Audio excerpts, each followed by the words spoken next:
I found my wife's affair with her boss, who's secretly funneling $200, $0 of our savings into offshore accounts, and now she's suing me for half the property after I caught her stealing from our joint account. Was I just a paycheck all along? Hello everyone. Dear listeners, please share your thoughts in the comments section below. And don't forget to like, share, and subscribe. Now, let's begin the video. Using a throwaway for obvious reasons, with certain specifics modified to preserve anonymity. I never thought I'd be the guy who found out his wife was cheating on him, especially not in the most brutal way possible. It was like watching a slow car crash, only I couldn't look away. The weird thing is, I'd started noticing small things. She was more distant, secretive with her phone, and she'd come up with the most ridiculous excuses for being late or needing alone time. At first, I brushed it off. We'd been together for over 10 years. I thought I knew everything about her. But then, things started to add up in a way I couldn't ignore. It all came crashing down one night when I decided to check our bank account, something I rarely do. I'd always trusted her, but lately I'd been feeling uneasy about the way she'd been acting. She'd been more anxious, snapping at me over little things, and there was this weird tension in the air. I just wanted to see if everything was okay financially. When I logged in, my stomach dropped. I saw a huge transfer 50-0 going to an offshore account. I didn't recognize the account number, but the amount was staggering. How could she do this? I started digging deeper, and that's when I found out about her affair. It was worse than I imagined. I found emails and messages from her boss that confirmed everything. They'd been sleeping together for months, probably longer. The messages were full of lies, flirty talk, and plans to meet up. And the money, it turned out, was funneling at least $200, $0 of our savings into offshore accounts. I couldn't believe it. Our life savings gone. And my wife Lisa was right there, lying through her teeth, denying anything serious was happening, just business trips, she called it. She said I was paranoid, insecure, and that I was overreacting. But I knew better. The betrayal cut deep. I felt like a fool for trusting her all these years. I'd worked my ass off, building a good life, and it was all a lie. The woman I loved, the woman I thought was my partner, had been cheating on me with her boss and stealing from us at the same time. It was a punch to the gut. I couldn't process it at first, just sat there, staring at the screen, trying to understand how everything had fallen apart so fast. I'd always believed in honesty and loyalty, and now I was faced with the harsh truth. I was just a paycheck to her, someone to keep the bills paid while she played her little game with. I wanted to confront her right then, but I knew I needed to plan carefully. I wasn't about to blow up my life without thinking. Still, I was furious, so furious I could barely breathe. How could she do this? How could she lie so effortlessly? I felt betrayed, humiliated, and even a little stupid for not seeing the signs earlier. But what hurt the most was knowing she'd been lying to my face, pretending everything was fine while she was sneaking around with her boss, stealing money and making a fool out of me. I never thought I'd find myself in a situation where I'd have to fight to save what was left of my dignity and my money. And honestly, I didn't know what to do next. After I found out about the affair and the offshore accounts, I felt like I'd been punched in the stomach. My mind was racing, trying to process everything at once. The betrayal wasn't just emotional. She'd stolen from us. I mean, I knew she was bitchy and manipulative, but this was next level. I sat there for hours, going over the emails, the bank statements, all the lies she'd told me over the years. It was like I was living in a nightmare I couldn't wake up from. I remember the moment I finally decided to confront her. I waited until she came home that night, her heels clicking on the floor, trying to act normal. She looked at me with that fake smile she always wore when she was hiding something. I could see through it. I told her I knew everything about the affair, the stolen money. Her face twisted into this classic "I'm innocent" expression, but I knew it was just her acting. She started lying immediately, saying she'd only been confused. That was just a mentor, not a lover, and that the money was a mistake she was trying to fix. I lost it. I told her she was full of shit. I told her I'd seen the messages, the bank transfers, everything. Her excuses were pathetic. She said she needed the money because I wasn't paying her enough attention, that I was controlling, and that she'd been planning to come clean. Yeah, right. I could see her desperation, her eyes darting around, trying to come up with a new lie. But I wasn't buying it. Not anymore. I told her if she thought she could lie her way out of this, she was dead wrong. I told her I wanted her out of the house, and I wanted her to give me the money back. The emotional fallout hit me like a freight train. I felt a mix of anger, sadness, and pure disgust. I was furious that she'd betrayed me, that she'd used me like some kind of paycheck, draining our savings and lying to my face. But I also felt hurt. Deep down, I loved her, or at least I thought I did. It was a crushing realization that the woman I'd trusted and built a life with had been cheating and stealing. I couldn't sleep that night. My mind kept replaying her lies, her sneers, her fake tears when she tried to deny everything. It was a nightmare I couldn't wake up from. I started questioning everything. Was our entire marriage a lie? Had I been just a source of income, someone she married for stability and to keep up appearances? I kept asking myself, was I just a paycheck all along? That thought haunted me.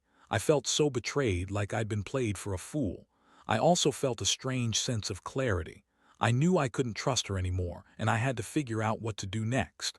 I didn't want to be her fool or her bank anymore, but I also knew that confronting her was just the beginning. The real fight was about what came after, how I was going to handle the aftermath of her betrayal, the stolen money, and her lies. I wasn't sure if I could ever look at her the same way again, but one thing was clear. I was done being the one getting played. It was time for some serious revenge. The next few days were a blur of anger and confusion. I couldn't focus on anything else. Every time I looked at her, I saw the lies, the cheating, the theft. I started digging into her phone and her emails more thoroughly. I wanted to know exactly how deep the rabbit hole went. Turns out she had been funneling money into offshore accounts for months, probably even longer. Had been helping her, of course. That bastard had been secretly transferring hundreds of thousands of dollars, all under my nose. I also discovered she'd been lying about her expenses. She'd been secretly shopping, going on trips, and even hiding cash in her jewelry box. She'd been draining our savings, spending it on her little affairs, and then trying to cover it up. I found receipts for luxury hotels, designer clothes, and even a few secret credit card statements showing her extramarital escapades. It was a gut punch. I felt so stupid for trusting her, for thinking we had a normal, happy life. I decided I'd had enough of her bullshit. I couldn't let her keep lying and stealing anymore. I knew I had to act fast. I started gathering evidence, screenshots, bank statements, and emails. I wanted everything documented. I didn't want her to manipulate me anymore. I also contacted a lawyer, someone who specialized in financial crimes and divorce cases. I knew I had to protect myself, my assets, and my rights. I needed to show her I wasn't going down without a fight. One night I sat her down and laid everything out. I told her I knew about the offshore accounts, the money she'd stolen, and her affair with. I told her I wasn't going to be played anymore. She tried to deny everything at first, said I was paranoid, that I was making things up, that she loved me and was sorry. But I wasn't buying her bullshit. I pulled out the evidence and her face turned pale. She started to cry, but I knew those tears weren't genuine. They were just her trying to manipulate me again. I told her she needed to leave and that I was filing for divorce. I also told her I was going after the money she'd stolen. The emotional blow was brutal. I felt like a complete idiot for trusting her for so many years. I'd given her everything, my time, my love, my money, and she'd just thrown it all away for some affair and greed. I couldn't help but feel a mixture of rage and sadness. Rage, because she'd betrayed me so badly, and sadness because I'd lost someone I once loved. It was a crushing realization that I'd been just a paycheck to her, a source of stability while she played her little game. I knew I had to cut ties and start over, but I also knew this wasn't going to be easy. The next step was confronting her boss. I had all the evidence, and I wasn't going to let him get away with stealing our money and messing with my marriage. I contacted a private investigator and they started tracking offshore transactions. I wanted him to know I wasn't going to be a victim anymore. My plan was simple: expose him, recover what I could, and make her pay for what she'd done. I was done being the fool. It was time to fight back, and I was determined to see it through. The days that followed were a whirlwind. I stayed up late every night, poring over every piece of evidence I could gather, the emails, bank statements, covert recordings I managed to get from her phone. I knew offshore accounts were the key to unraveling the entire scheme. If I could prove he was funneling money out of our joint savings, I'd have a much stronger case when I took everything to a lawyer. I didn't trust her anymore, and I certainly didn't trust. Both of them had played me for a fool, and I was determined to make them pay. I hired a private investigator, someone I found through a friend of a friend. Within days, he confirmed what I'd suspected, was funneling hundreds of thousands of our money into secret offshore accounts. It was all there, transactions, account numbers, even some of his own personal emails. It was clear he'd been orchestrating this for months, maybe even years. I felt a strange mix of relief and rage. Relief that I finally had proof, and rage that these two had been stealing from us for so long. Meanwhile, Lisa kept up the act, crying and begging for forgiveness. She insisted she was sorry, that she loved me, that she'd been lost and made a terrible mistake. But I saw right through her. I knew she'd been lying the entire time. Her tears were fake, her apologies empty. I told her she needed to leave immediately. I wasn't going to let her stay and keep up her lies. I told her I was going to file for divorce, seize the assets, and go after the money she'd stolen. I also told her that I'd be reporting her to the authorities for embezzlement and fraud. The confrontation with her was intense. She screamed, begged, and tried to manipulate her way out of it. She said she was sorry, that she'd do anything to fix things, but I wasn't buying it. I told her that her apologies meant nothing now. She'd already destroyed what little trust we had left. I made her pack her bags and leave that night. I watched her walk out the door, her heels clicking on the hardwood floor, knowing I'd never see her the same way again. That moment, I realized I'd lost the woman I'd loved, but I also gained clarity. This was the end of our marriage, and I was finally taking control. In the aftermath, I focused on protecting myself legally and financially. I filed for divorce, and my lawyer started working on freezing her assets and recovering the stolen money. I also made sure to document everything: her lies, her thefts, her affair. I knew the fight wasn't over, but I felt a strange sense of relief. I'd uncovered the truth, and I was going to make sure she paid for what she'd done. The betrayal had cut deep, but I was determined to rebuild my life, even if it meant starting from scratch. One thing I learned through all this is that trust is fragile, and sometimes you don't realize how much someone is willing to betray you until it's too late. I always thought I was smart, careful with my money and my heart, but Lisa managed to fool me for years. Still, I refused to let her win. I'm now more cautious, more aware of the signs, and more determined to never be like this again. I don't regret standing up for myself, even if it hurts. I just wish I'd seen the warning signs earlier. But now I'm finally free to move on, and that's what matters most. After she left, I felt like I was walking through a fog. Part of me was numb, another part was raging inside. I couldn't believe how deeply I'd been played, by her, by the whole damn situation. All those years I thought I was building a life with someone I could trust, and it was all a lie. The offshore accounts, the secret trips, the lies about her career, all of it was a house of cards that collapsed the moment I uncovered the truth. I threw myself into action. I kept pushing my lawyer to speed up the process, to freeze her assets and start the divorce proceedings. I knew she'd try to hide or transfer her money, so I kept tabs on her bank accounts and credit cards. I also hired a forensic accountant to trace the offshore transactions. I wanted to see exactly how much she had stolen and what I could recover. At the same time, I was working on my own mental health, talking to a therapist, trying to process the betrayal, the anger, the sadness. It was easy. Every day brought new revelations and fresh waves of betrayal. One thing that kept me going was the thought of justice. I wasn't just fighting for my money. I was fighting to make sure paid for his part in this mess. I knew he'd been funneling that money into offshore accounts, probably for years. I also knew that exposing him could bring him down, and that was a small victory I was holding onto.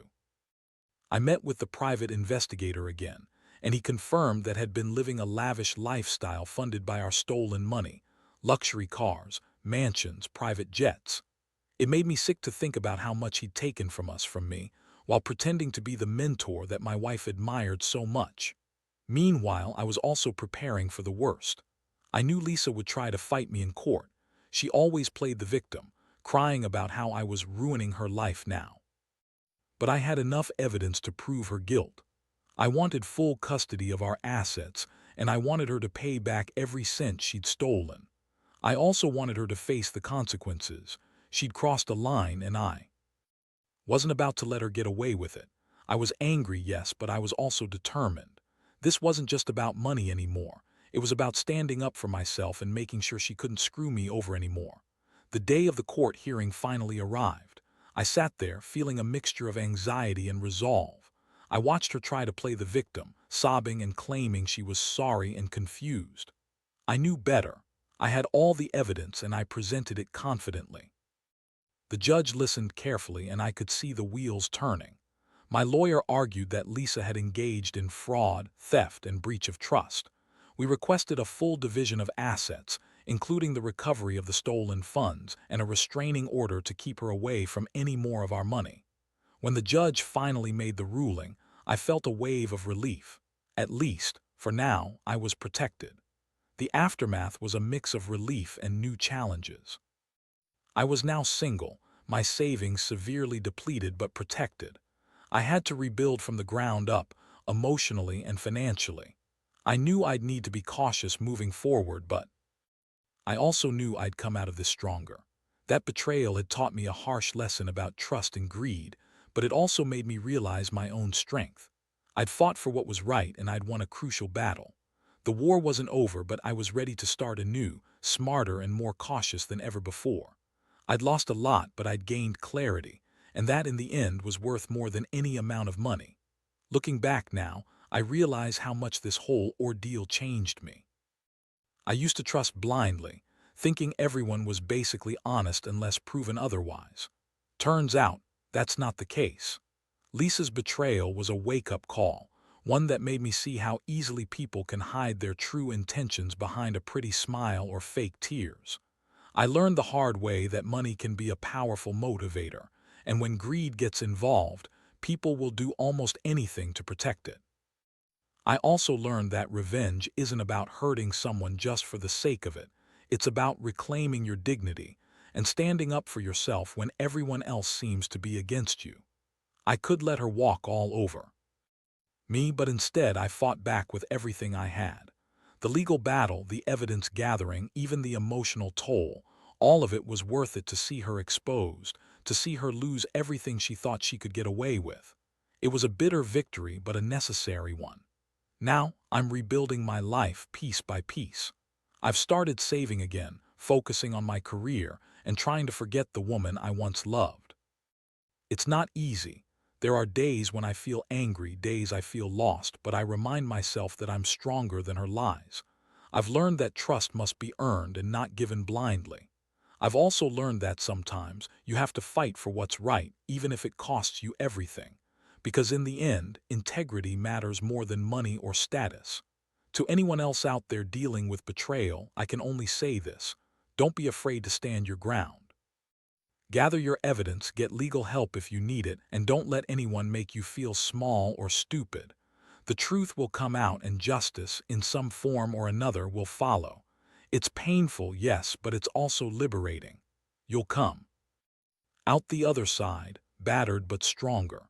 And someday, you'll look back and realize that surviving this was the best thing that ever happened to you, because it taught you who you really are.